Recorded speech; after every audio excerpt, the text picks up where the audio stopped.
कौन आपण मैंने जानी पियाज एवं रसुण कहीं भगवान को अर्पण बा भोग करा जाए नहीं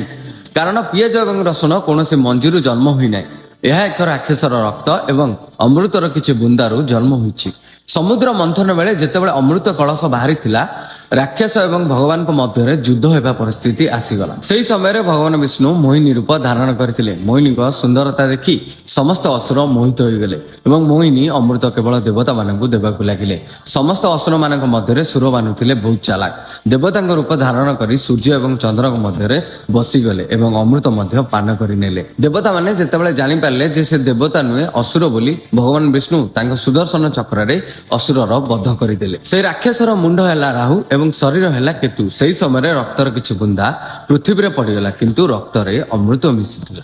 जो स्थान रे रक्त पड़िथिला से स्थान रे पियाज एवं रसुण जन्म हैला सेथिपई एथिरे दुई गुण रहुछि अमृतर अंश औषध्य एवं असुरंकर प्रकृति होछि तामसिक तेणु पूजा रे पियाज एवं रसुण को अशुभ मानନ୍ତି हे महाप्रभु